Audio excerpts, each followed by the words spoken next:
Hey everyone, it's Kathy here. So I took out these lobsters for Christmas dinner and I never cooked them.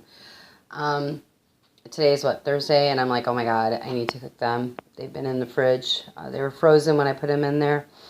And I just didn't want to go through all the trouble of broiling or baking them or just, the whole. So I was looking for a recipe for how to cook lobsters quickly. And I found this guy on YouTube that talked about just frying lobster. And here I already tried it, and it was absolutely phenomenal. So what I'm going to do is, you can see I've already cut it up previously. I cleaned it. Didn't clean it very well, obviously. But what it is you're going to cook it in a cast iron skillet. And the items that you're going to use, well, you can use any skillet actually, as long as it's heavy. I think that would be better. You're going to use a stick of butter, kosher salt and pepper to season the lobster before you put it in. Garlic, fresh garlic preferably. I didn't have any, so I'm just using the can or the jar of organic garlic. And then he did not call for this, but I had some Chardonnay that I was going to throw out, and I thought I'd seen other recipes that had called for that, and so I decided to add that to the skillet, and it turned out absolutely amazing. So I'm going to use it again. So I'm going to do this for you. I'm going to show you how I did this and how easy it is and how it can take less than probably 15 minutes to have lobster. Probably the best lobster you've ever had. This was absolutely amazing. So hold on, I'll be right back. So what I'm going to do right now is I'm going to cut this lobster in half. I'm going to take this heavy knife and I'm going to cut straight through all the way down in the center and cut this baby right in half, and then get it ready to be put to be seasoned and put it in the skillet. One thing that I didn't mention is that when you take out your frozen lobster and you thaw it, first off, just thaw it in the fridge and thaw it overnight. But when you take it out, leave it in the packaging, or you can take it out of the packaging, doesn't matter. You can put it in a container like I did. Let that come to room temperature, because that is going to make for a more tender lobster, the meat, than if you cook it when it's cold. You should never cook lobster, no matter how you prepare it, when it's cold. The shell will be hard to deal with. It'll crack apart. You'll have all kinds of problems with it. So, and then the meat, of course, will be tough. So just wanted to say that before I finish cutting this.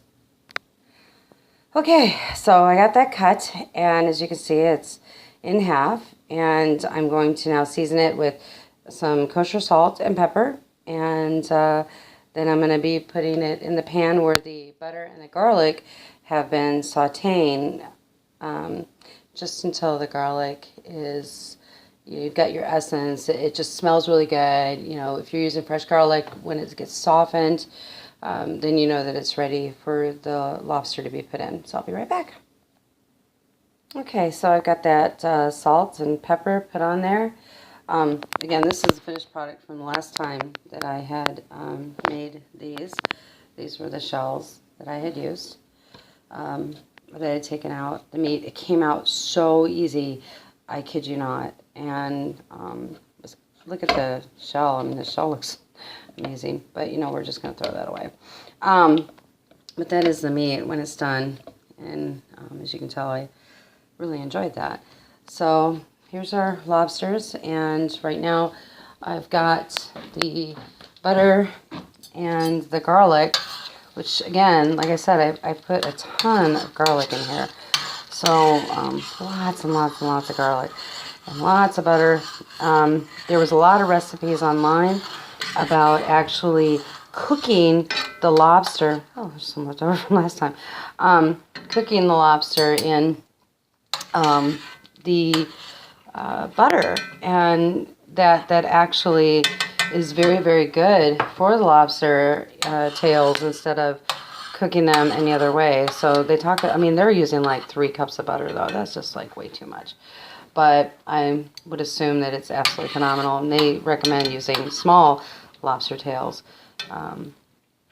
Anytime you cook lobster, actually, you don't want a large one, because the meat tends to be tougher and doesn't have as good of a taste.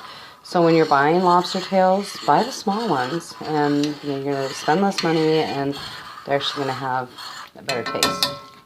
So unfortunately, I did not see that before I bought my lobster tails. So I had these gargantuan lobster tails. Right now I'm going to put in the just a little bit of that Chardonnay. Give that some, kick that off a little bit. Get some flavor. Look at that. It's amazing. Anyway, yeah, you can find those recipes for how to cook it in butter and saute it. It's quite the process. It would take a long time. Not something I wanted to do today. I've got a lot to do today, so not in my plans. All right, so I'm going to take lobster tails, and I should probably grab, just stick them in here to carry them over.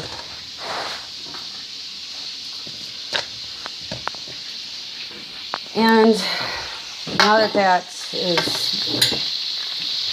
melted and really looking like a nice bath for these babies, I'm just going to put them in, cut side down.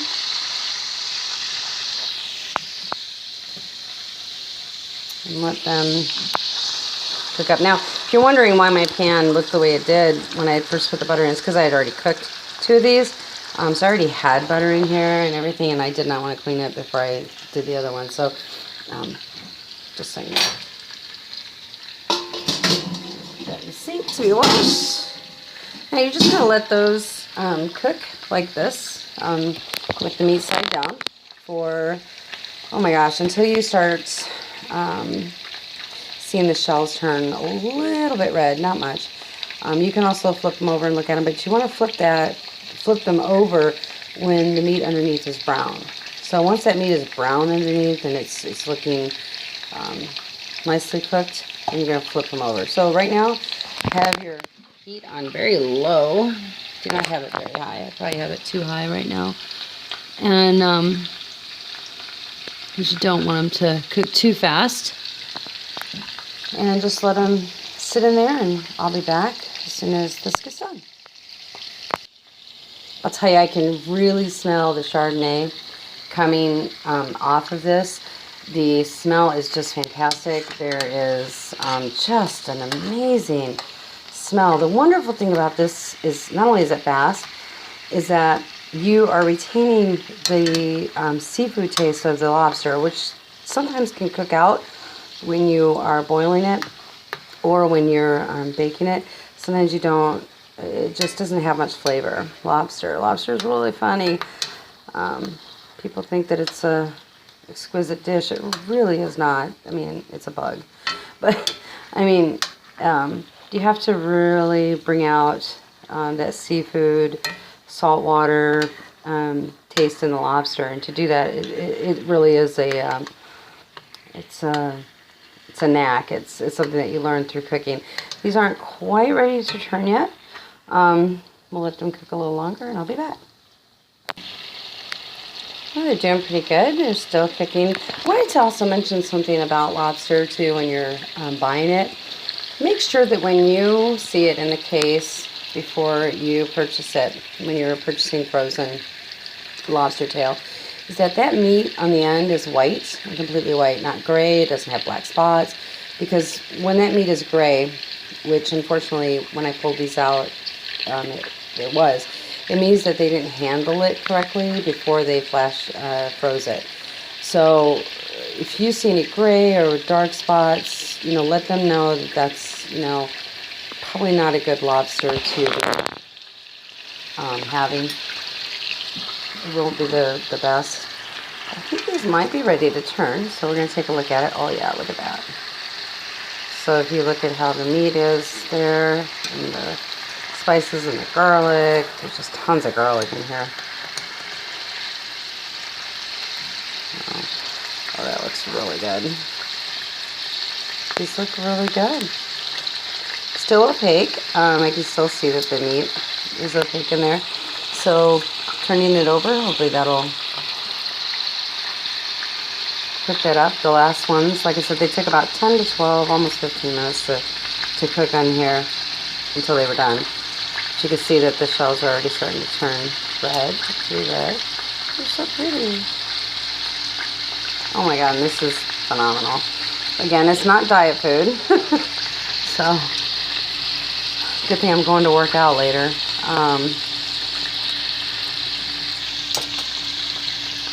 Alright, so I'll come back as soon as it's done. Okay, so I turned them over one more time. I'm still cooking them. We're probably into about maybe 7 minutes, 8 minutes in their cooking time. So they're still going to town here. And let's hope they get done soon.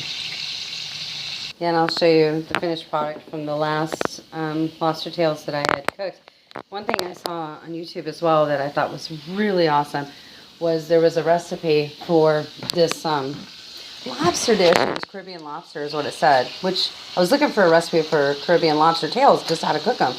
And there was this recipe, and it was amazing because what you could do is you could take this lobster meat and you could add coconut milk and julienne carrots and onions, a little bit of olive oil, bell peppers, red peppers, yellow peppers, some saffron, maybe, actually, I don't know if saffron would be good, but you could add some different types of peppers. The bonnet pepper would be good, like a hot pepper, some kind of a hot pepper.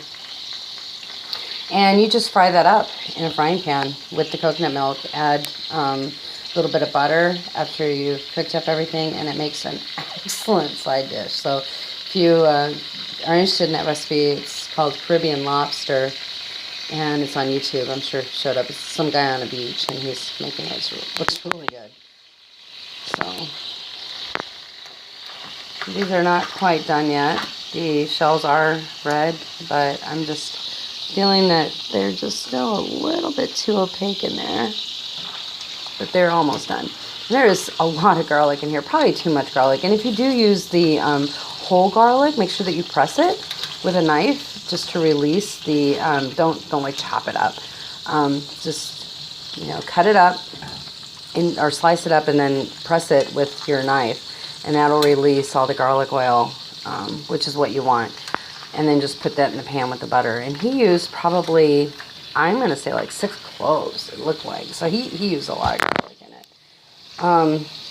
But again, that adds to the flavor. As you can see, this is really coming out into a nice, just a golden, it's got a golden look to it. I don't know, looks phenomenal. But I'm going to turn it off and then I'll come back as soon as I take it out of the pan. Okay, so my lobster is done. I've taken it out of the frying pan, and as you can see, it has a really nice, red look to it. The meat, I don't know if you can see very well if the lighting's okay, but you can see the meat is very golden brown kind of, but yet it's still white. It just looks really nice. This should actually come right out of the shell super easy. So I'm going to do that. I'm going to put it on my plate and I'll show you as soon as I'm done with this. Okay, so it came right out of the shell, no problem. I used a fork and just pulled it up a little bit out of the shell. Pops right out. As you can see, it's just super clean and all done there. And that's the end result. You just slice it up, cook it however you want. He does suggest to take the butter that's left in the pan, put it into a bowl, use it to dip. I'm not going to do that. I did that the last time. It's very good. It is a little overpowering, but it's also a lot of calories, so I'm going to skip that. But there you go. Easy way to make lobster. Okay, so I've cut it up a little bit, and let's just take a try and see how our lobster turned out this time around. The last time was absolutely phenomenal. Let me give this a whirl. Oh my gosh. It's really good. It's juicy, has a ton of flavor. I can still taste the seafood, the sea salt. Oh my gosh, the kosher salt really added a lot to this. The blend of flavors is absolutely amazing, and it's very tender. So there you go. Quick, easy way to make lobster if you've got some and you just don't want to go through all the hassle of boiling it or getting it out of the shell or whatever you want to do. This is one way that you could do that. Thanks for watching. Bye.